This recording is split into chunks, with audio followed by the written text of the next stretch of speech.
Welcome back everybody, Matt the Bat here, hope you're doing well. And this week is the 20th anniversary of Harry Potter and the Prisoner of Azkaban. This is the third Harry Potter film in the series. Came out in June 4th of 2004. Well, like I said, the summer of 2004 was one of the best summers on record, especially when it came to the sequels that we got in 2004. We already talked about Shrek 2. At the end of June will be Spider-Man 2. And then in July will be the Bourne Supremacy, the second Bourne film. I mean, sequels in 2004 were hopping. A lot of people think Harry Potter and the Prisoner of Azkaban is the best Harry Potter film in the film series. I think it's definitely up there. I personally like number 5 the best, even though I don't like the 5th book, but I really like the 5th movie.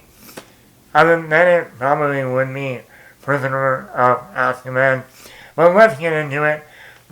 Number 1, after Harry Potter and the Chamber of Secrets and the Sorcerer's Stone, not in that order, flip those, Chris Columbus decided to go sailing down the river.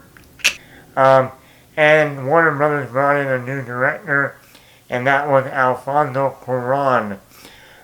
He was best known for the 90s kids film, The Little Princess.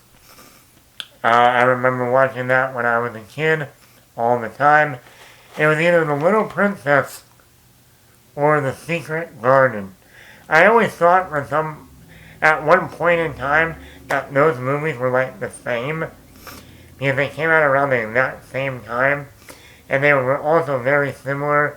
Young girl, kind of orphan, gets thrown into this giant mansion with this woman who's an evil, person, and all that type of stuff. Meet some girls, meet some guys, have their little jolly adventures. But they were not the same movie. He came in and took the Harry Potter franchise and made it what it became the rest of the series. The movies would be more focused on Harry Potter. Anything that does not have to do with Harry Potter, we do not put it in the movie. Now some people were not happy about that, like, well, what about this side story? Or what about this side story from the book? Sorry, our last movie, Chamber of Secrets, was 2 hours and 40 minutes, and that book is about the same length as the first Harry Potter book. Even Goblet of Fire, one of the longest books, somehow the Goblet of Fire and the Chamber of Secrets movies are the exact same length. We're going to bring a more maturity to this film. It's going to be a little bit more grown up, a little bit darker than the previous two. And the Chamber of Secrets book was pretty dark, but the movie wasn't as dark. But with Prisoner of Azkaban, you're dealing with werewolves, you're dealing with dementors, you're dealing with these kids are now teenagers and they're 13, they're getting into their adolescence, puberty, getting a little mad, angry, out of control, a little bit of a romance is starting to happen, the parents, everything that the parents have nightmares of. Like that more maturity, you also see it in the cinematography. Alfonso Cuarón, you really see in this movie, he lets a lot of scenes play out like long takes.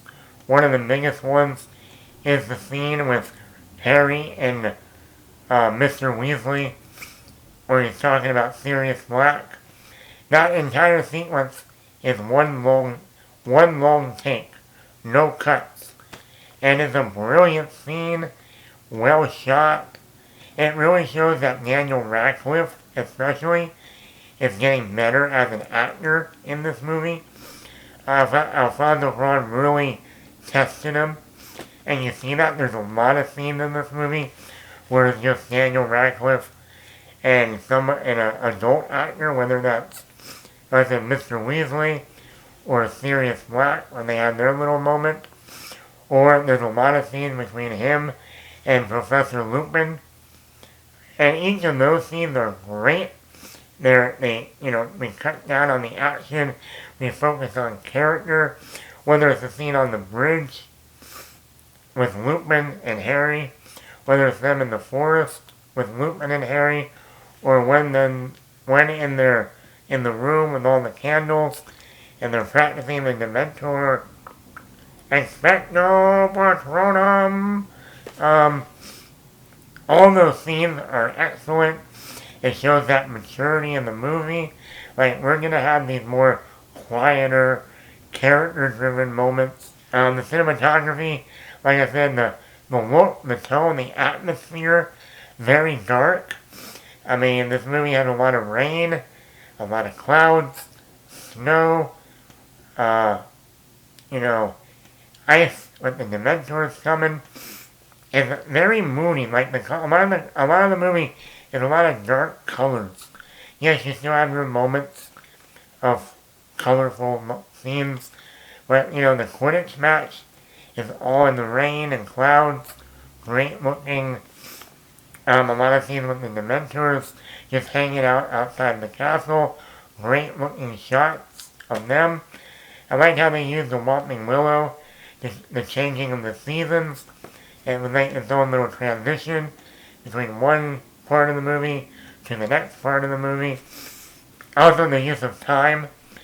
Alfonso Cuarón uses a lot of clocks or circles to represent a clock because of the time travel with Hermione and her little time thing.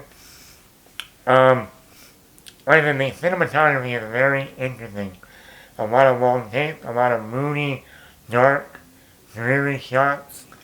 I also like the use of animatronics and CGI in here, whether it's the frogs during the chorus sequence, when they're singing double, double, twin, trouble, buck meat. That whole sequence with buck meat, it's a lot of magic, a lot of wonder, a lot of awe. And even in that scene, they use animatronic and CGI. It was a nice blend. This is like what Guillermo del Toro was doing with hit like Hellboy and stuff like that. Peter Jackson with the Lord of the Rings movies. They're going to use animatronics, makeup, and CGI. Let's see what else. Like I said, we had a lot of new additions in this film. I already said David Thewlis as Professor Lupin. He was great, and then we saw him throughout the series. We got Michael Gambon as the new Dumbledore after the late, great Richard Harris passed away. Obviously, Michael Gambon really made Dumbledore his own. He brought a little bit more life into Dumbledore than Richard Harris did. He definitely had a lot more energy. And I remember when I first saw him, I was a little iffy because we went from this more quieter, soft-spoken, very much felt older Dumbledore wizard. And then we get this Michael Gambon full of energy, loud, running at moments. And I'm like, I don't know. I don't know about this Dumbledore. But obviously he grew on me as we saw him in 3, 4, 5, 6. Got Gary Oldman coming in to play Sirius Black.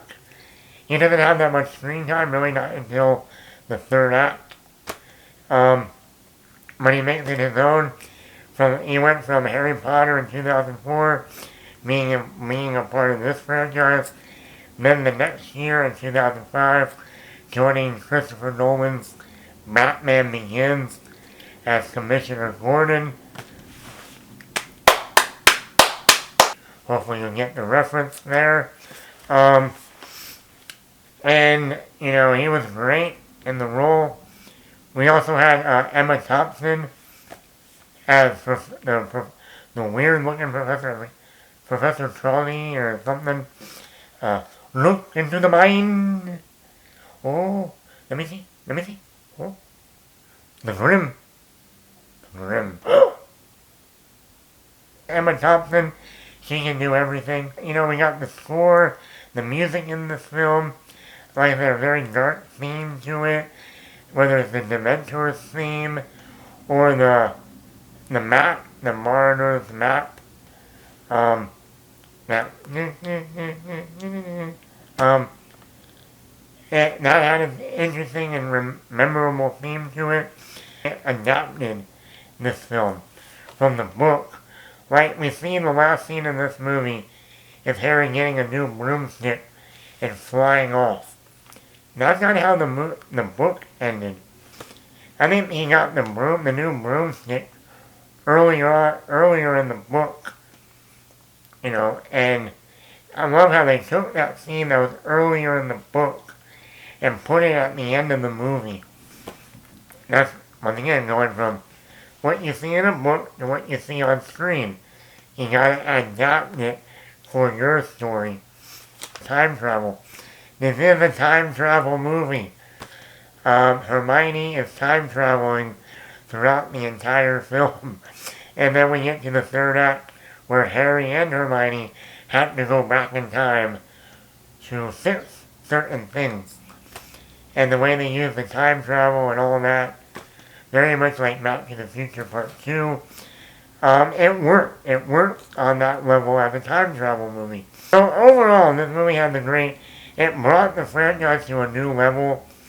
It showed that these actors that we've been watching as kids already are starting to really grow up and take on more heavy material, especially Daniel Radcliffe. We got to see a little bit of a darker feel to this movie, tone, theme, atmosphere that was going to go on to Goblet of Fire, Order of the Phoenix. If they actually made Half-Blood Prince like the book, that would have been rated R. And then of course Deathly Hallows. So that was a great idea to make this movie darker in every way to get people ready for what's to come. Only negatives with this movie is like so minor, but I never understood with someone like an Alfonso Cuarón, who was like a Guillermo del Toro and a Peter Jackson, focused on animatronics and makeup and all that, why they had a CGI dog when Sirius Black turns into the dog. Why do you have a CGI dog? Couldn't you just get a real dog? I understand during the fight sequences, you need to make that CGI, but when the dog is just sitting there, or on his hind legs, why do we have a CGI dog? I'm glad in the fifth movie, David Yates actually brought in a real dog to play those moments. And even the werewolf.